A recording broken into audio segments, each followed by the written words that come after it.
Okay, here we go. This is case number one. This is Federer on a return to serve, right? And there's the ball right there. And is it still rising? Ever so slightly, right? So what we saw is this, right? And then, then it's probably going like that. So somewhere very close to the top. Somewhere very close to the top. Maybe done rising. We could argue all day if you want.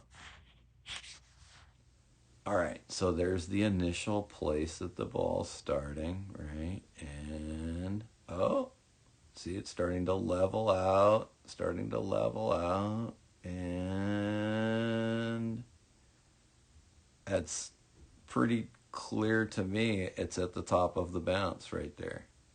So when I looked at this in real time, I thought I saw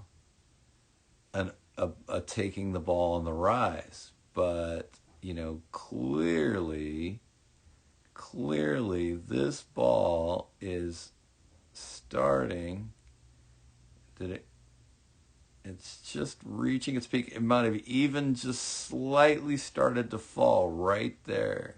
All right, but people are going to call this taking the ball on the rise. Clearly the ball is not rising. All right, so here's this Rios-Agassi match where both players stood way in to take balls very early, right? And then look at that ball. I mean, it is reaching its peak, right?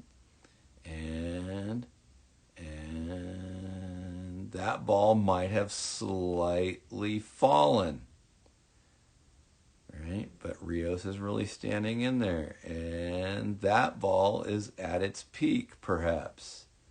And that ball has fallen slightly. And that ball has fallen slightly. And that ball is rising and you got the jump shot. But how strong was that shot? Did Rios really play an aggressive shot there? Not really. And that ball is falling. And that was on the rise by necessity because Agassi was eating him up. And then this ball was at the top. And that ball was falling. And that might have been slightly on the rise. And look, Rios has to jump up for that in order to take it on the rise. Agassi takes one on the rise sort of defensively, fighting it off.